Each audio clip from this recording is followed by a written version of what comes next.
السلام عليكم وأهلا بكم في هذا المقطع المهم جدا الذي يتحدث عن أساس هذا النظام النقدي العالمي، وهو الديون الربوية، وكيف أن كل ورقة نقد تنشأ أساسا عبر طلب بالدين، طلب بالقرض، فيطبع كل دولار ويخرج للوجود وعليه ربا، عليه نسبة فائدة، وبالتالي فإن الديون في النظام أكبر من العملة المتوفرة، حيث لا يمكن تسديد الديون إلا بطباعة عملة جديدة، وهذه أيضا يكون عليها ربا. وهذا هو النظام النقدي الدولي العالمي، تم تأسيسه بحيث تستمر القروض الربوية، وبالتالي تقوم الدول دائما برفع سقف الدين بشكل لا نهائي. لا يمكن للدول كما سيشرح المقدم أن تتوقف عن رفع سقف الدين، لأنها دائما تحتاج إلى طباعة المزيد من العملة.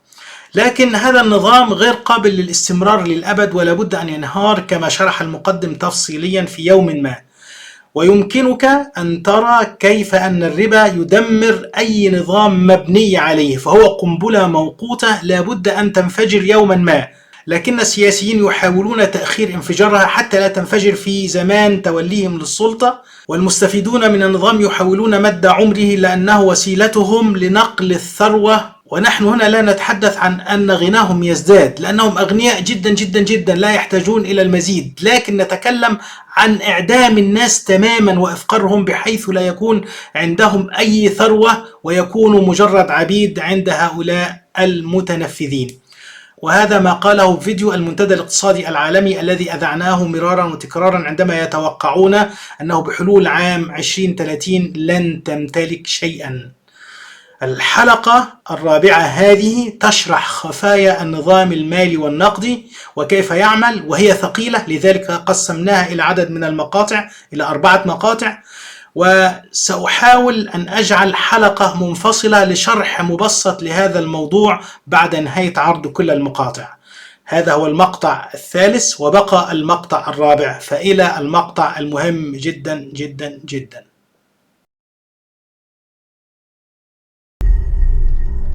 Now let's do a recap on this section, because this is where the system begins to rob you and I on a massive scale. Much of our taxes are not used for schools, roads, and public services, but to pay interest on bonds that the Federal Reserve bought with a check drawn on an account that has nothing in it. The Federal Reserve is committing fraud. But here's one of the biggest secrets of them all. Before the establishment of the Federal Reserve, there was no need for personal income tax. The Federal Reserve was created in 1913, and that very same year, the Constitution was amended to allow income tax. Do you really think this was just a coincidence? Ask yourself how much income tax you've paid over your lifetime. Much of it has been silently siphoned away into the hands of those who own the system. Yes, this system has owners. Who they are is an even bigger secret that we'll get to shortly. But first, we need to understand the mumbo-jumbo of the so-called debt ceiling. It's all based on a huge paradox. There was interest due on that bond, and there was interest due on every one of those loans that the banks made. That means that there is interest due on every dollar in existence. Let me ask you something.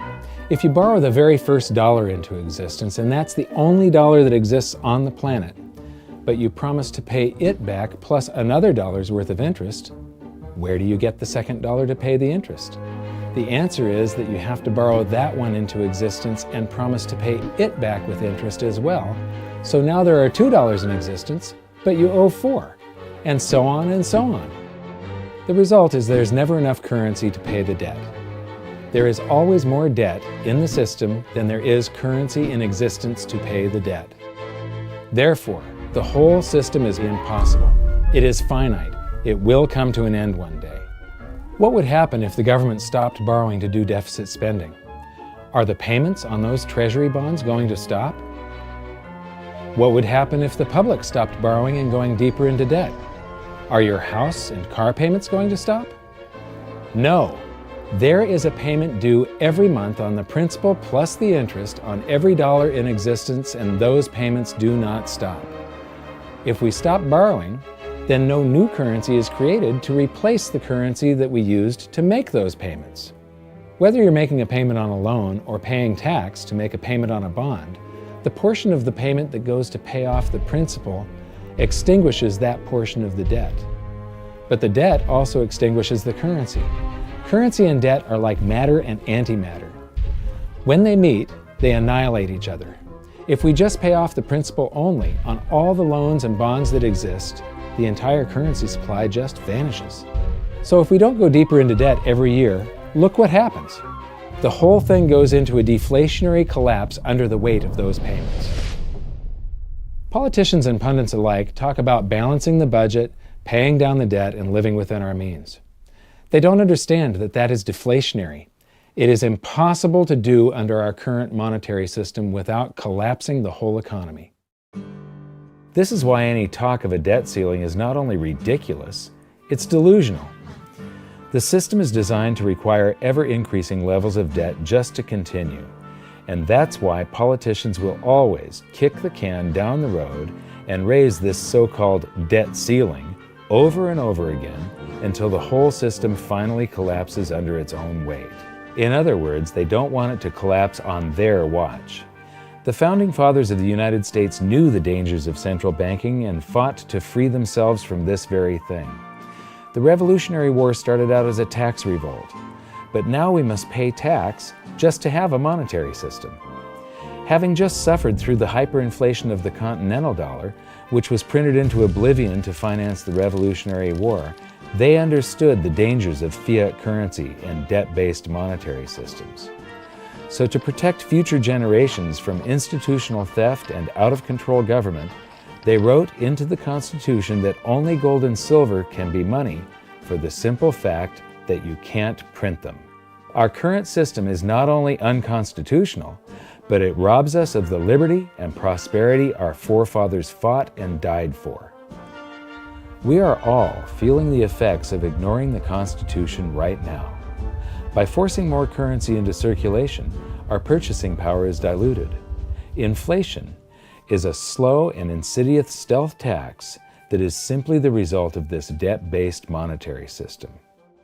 This system empowers and benefits those who create the currency and receive it first, as they get to spend it into circulation before it has an effect on the economy. They're stealing purchasing power from you and transferring it to the banks and the government every hour of every day because of this false monetary system. And it's not like the people at the top don't know this. To quote the Federal Reserve, the decrease in purchasing power incurred by the holders of money due to inflation imparts gains to the issuers of money. This is a fraud. It is a pyramid scheme, it is a Ponzi scheme, it's a scam, and it's a lie. Our entire monetary system is nothing but a form of legalized theft. But here's the biggest con job of them all. The Federal Reserve is not federal, it has stockholders. There is no federal agency that has stockholders. What's a stockholder? A share of stock represents a percentage of ownership in a corporation. So the stockholders are the owners of that corporation. Therefore, the Federal Reserve is a private corporation with owners. And you can see it for yourself if you go to the Federal Reserve's website, and it will say, the stockholders receive an annual dividend of 6%. Now we know that the stock in the Federal Reserve was originally issued to the largest banks in the United States. But because of mergers and acquisitions through the years, you can't actually trace who owns the stock in the Federal Reserve. That's a very closely guarded secret.